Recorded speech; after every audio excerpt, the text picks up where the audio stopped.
Hello and welcome to the cult of SMMI. I'm your host, Scott Mort. This week, we'll be talking to Patricia Budd. Patricia spent a little while within the Sisters Minor of Mary Immaculate. She has just an amazing story to tell. Now, as always, everything said on this podcast falls under the umbrella of allegedly.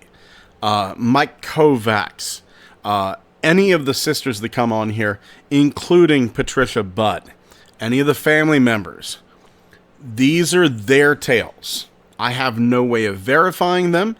I have no way of proving that they're false. What I want to do is establish a forum for these people to tell their stories. With that in mind, on to Patricia.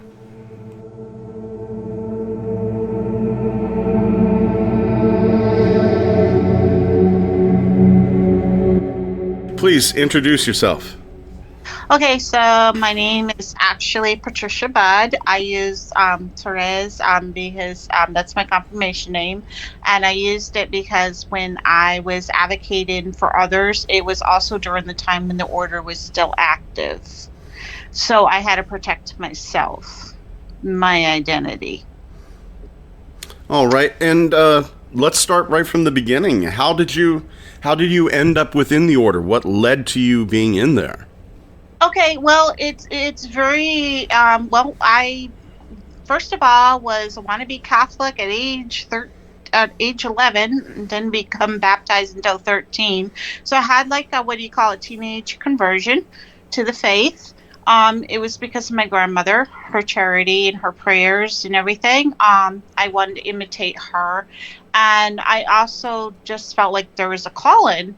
And I was also came from a very abusive background, childhood, where there was actually child abuse and domestic violence, all that kind of stuff. But I survived that and actually excelled a lot in school. And I wanted to become a nurse. But I also knew that nursing was also in the ministry of God. That belonged to God. It wasn't us. It was God's healing through our hands or through our caregiving. So I was looking for an order, and I actually checked out the Sisters of St. Joseph in Massachusetts, and they said I had to go back to school, go to college, and I was discouraged. And then I checked out the Carmelite order, and they said I was too Franciscan. So you can have a big laugh about that because I was, very Franciscan because I went to St. Hyacinth's in Granby, and they're run by the conventual friars, OFM conventuals. And that's how I knew about the order, is through them, because they used to work there at St. Hyacinth's in Granby, Massachusetts.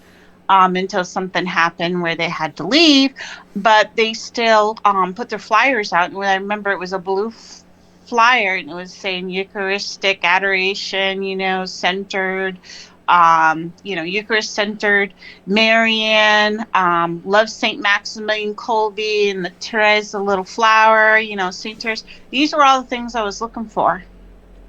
And, and St. Francis of St. Clare. I knew my Catholic faith. I knew that Jesus Christ as human through St. Francis of Assisi and St. Clare of Assisi. So I really thought I was entering into something like, true and authentic. And I was very surprised to find out that, over the years, it just became a cult, it just started to turn, or it was already there and I just didn't see the signs because I was pretty, young. I think I entered when I was 21, 22.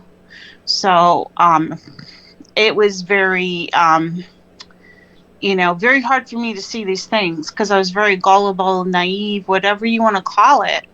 I just didn't see the signs. I see. What do you feel they did to recruit you in? What made the SMMI appeal to you personally? Well, there was family. It seemed like a balanced family type of life within religious life. It seemed also that they did have Eucharistic adoration. They were Marian. I mean, their habits were total blue. You know, how Marian can you get? And it's like, and they followed St. Maximilian Kolbe, which, you know, like, I love St. Maximilian Kolbe, so it was just like really what I felt that I was called to be there, you know. And also it's just that when you first get there, it's all hugs, and it's all like yeah, you know, you're right about this, and you know, like as if they're trying to make you out like a saint, you know. And then when you become a postulant, they start breaking you down, and then when you get further on into religious life, they really break you down, you know. And this is like an unhealthy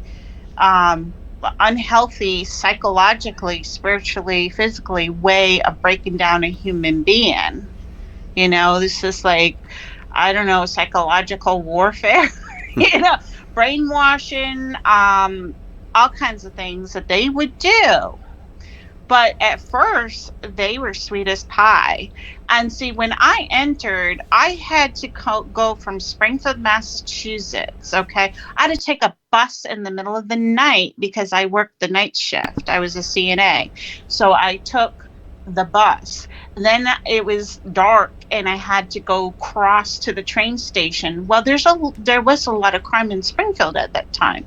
So the police were like very nice to have me like stay over to the bus station, but then I had to risk it going to the train station. They said, well, we'll watch you, we'll make sure you're safe.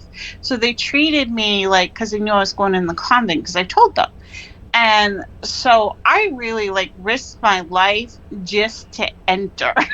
You know, just to become a postulant, or just to try out religious life. I was risking my life. My family was totally against it. By the way, God bless you for the CNA. My mother was a CNA. That's not an easy job to have. I'm still doing it. I love it. I've loved it. I had a dream when I was 8 years old that I would be doing nursing, and it just turned out that happened to be my predominant job that I have now. And I still have, you know, I take care of a lady with cerebral palsy, so I love it. That's fantastic. My mother worked with Alzheimer's patients. Okay, so. Yep. I worked in the dementia too. I worked in like institutions with, you know, they had dementia wards and all that stuff, dementia units. Yeah. Every last one of you guys, as far as I'm concerned, every CNA, just vacuum tube to heaven. Just boom, you're getting there. I hope so. I pray. What trying days, but hey, you know, we all have them. Oh, indeed. So let's describe. You've been initiated. What's your first day in the SMMI like? Okay, so there's the first stage, which is aspiracy. So you check out the order, and then the order checks you out. And if they like you go into postulancy. So the first day was 1995, January 1st. It was the Solemnity of the Holy Mother of God. And my whole family came to see me become a postulant. And I remember Father Gray, which he left now, the priesthood. He's the one who blessed me in my habit, you know, so I received the habit. And so the first day was more like, you know, like a celebration. You know, it was more to the family to get to know the order as well, and the order to get to know my family type of thing. And so it seemed like everything was normal, you know. You couldn't really detect anything out of the ordinary. It just, I mean, even that day looking back, I couldn't see anything honestly wrong that was there, because a lot of things were hidden too, you know, from us. I've talked to a few other members of the SMMI, and one of the things that I see over and over again is they would come to a person and say, you are special because you are going to be X. Like I've heard I've heard people being told, you're going to be the one that brings the ministry to Asia. You're going to be the one that brings the word of God to Africa and what have you. Were you promised like you were some sort of more than the other sisters? Well, actually, they didn't do it in that direction. They did it more like, now this is a place for healing for you, because I had a really extensive childhood of child abuse. I mean, like for years and years and years. And they knew that, because I told them. And the mother foundress said that like half of it was my fault and half was the abuser's fault, because I was sexually abused. Okay. So, first of all, that should have been a red flag for them. Like, maybe I'm not ready for religious life, or maybe that they should, be careful about, having a passion, because they used it against me. That's what they did. Is okay. So for some people who don't have like abusive childhood, they'll use something else, like you're one day you're going to be this or that. They did, however, they did know I did take a course at St. Hyacinth, which is the three faces of Jesus in Islam, in Judaism, and in Christianity. And later on, I got sent to Turkey for 2.5 years. So I think that although they didn't tell me that they were bringing me there for that reason, I do think that common sense, that they were just saying, okay, she knows a little bit about these religions, so she's not going to be afraid to jump, and she's not going to have culture shock, So, and it was true. I didn't have a problem, but they never told me, they never said anything to me that I was special or anything like that. What was the first sign that, okay, something's not right? Something is very awry here. Okay, when they started yelling at other younger sisters, when they started yelling at me, which I had no idea what I did wrong, and I was just like, I don't know what to make of this, I was like, and here I am, I promise, that I'd become a bride of Christ, and, I just didn't know what to, and I said, oh, it just must be me, because it's my fault that what had happened to me as a child, and I was still going through that, even though I had counseling, but it didn't help, because I just added it. I just said, oh, this is my fault. And I kept saying, oh, this is my fault. I'm such a terrible person. So I excused them in their behavior, how they treated me, because it was my fault. But when they treated someone else, I started to question. I'm like, really? I said, do you have to be that harsh to somebody? This poor postulant's in tears, and it's on a daily basis, and sometimes it happens more than once in a day. So I was just like, wow, like, well, is this how religious life is? And then we're reminded, Sister Teresa would call it like spiritual spankings. She would tell us that we were like children and she had to discipline us. It was really weird. But of course I had no clue, because I had no idea. I just thought it was part of the religious life. I had no clue. I came from a family that didn't practice Catholic faith. I don't know. Well, I do have in my past a great aunt that she died in Auschwitz, I think, but she was an Ursuline nun. That is the only thing. And then on the Puritan side, there was a minister. So maybe it's in my DNA, something. But I had no idea about who nuns were, really, who priests were and stuff. So I was stepping into like a new world. And so I had to just like learn to accept everything. I'm sure a lot of the listeners are going, well, why didn't you do your research? You have to remember, this is at a time before research was as simple as it is now. This is before internet. Yeah, exactly. And you didn't want to question God. You felt like if the God was calling you to do this, to become a bride of Christ, to a vocation, you don't question God. And it was, reaffirmed, by the superior. if you question your superior, you're questioning God. If you're disobeying your superior, you're disobeying God. It's a mortal sin. Your soul's going to hell, you know? So it's like they practice Jansenism, and I forgot another type of heresy. I was told, you know, when I went through the Catholic counseling and I like broke it down even for the local exorcist, like what we were going through the order. And he says, you were under the influence of two major heresies. One was Jansenism, which Mother Elizabeth of Patrizzi would, she learned that when she was in Carmel, when she was a Carmelite. And she carried that with her into the new order that she founded and all the other orders that she founded. And there was also another one that begins with an M, but I don't know.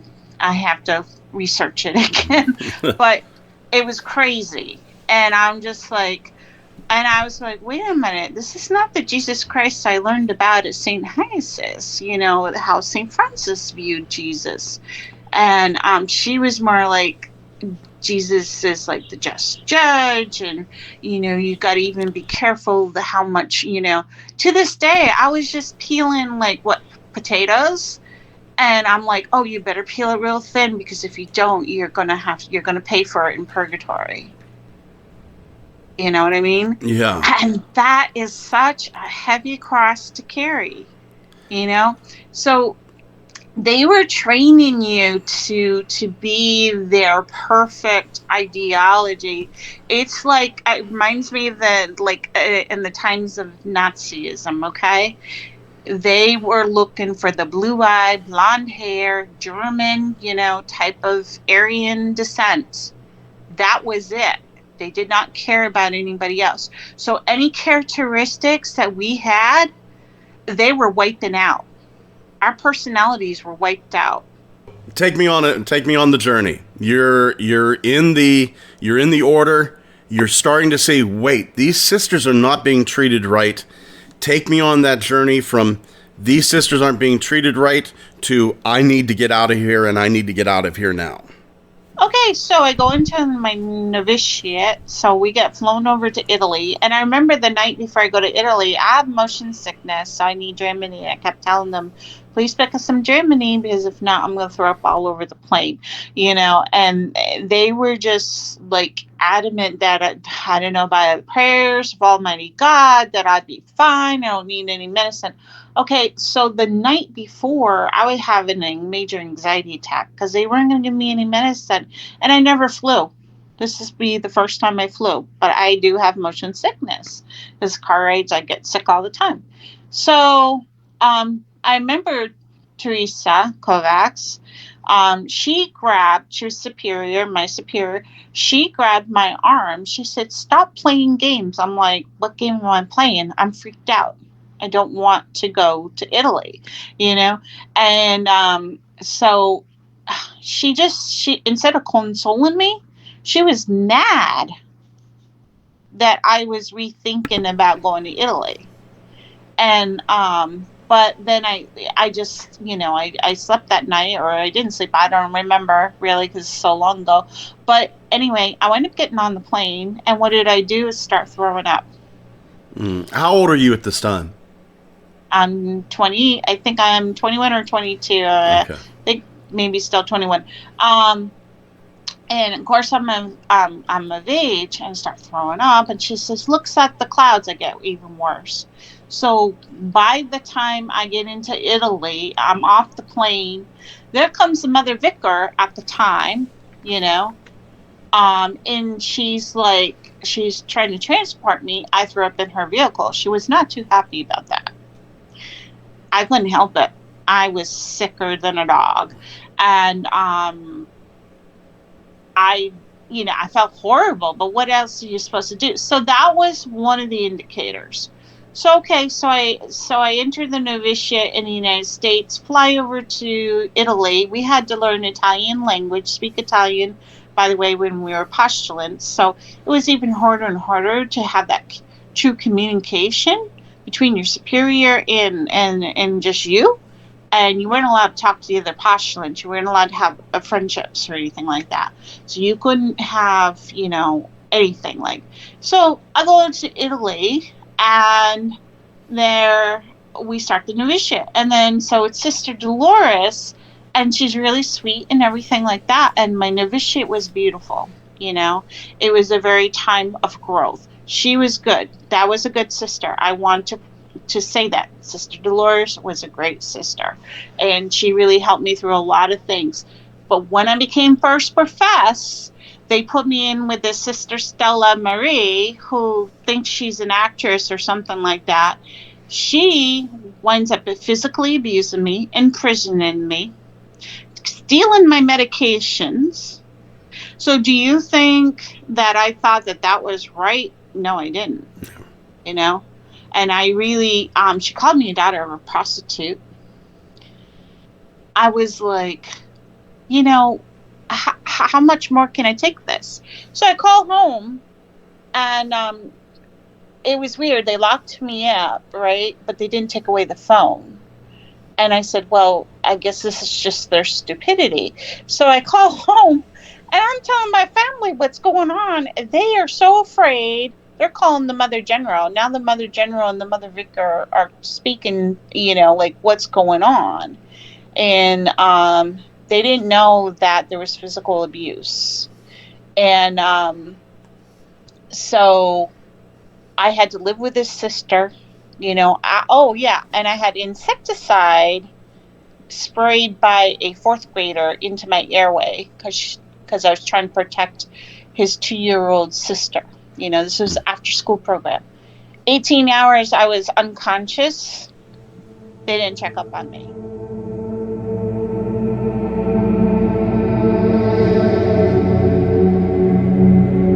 Thank you for joining us once again here on the Cult of SMMI. If you would like to get in contact with me, you can do so at strangepathwaysmail@gmail.com. I welcome anybody who was a member of the SMMI, had family members within, or current members. Whether you agree with anything Patricia and Mike Kovacs say, or you believe it all to be lies, I want to hear from you. That email, once again, strangepathwaysmail@gmail.com. Thank you. Take care of yourselves and each other.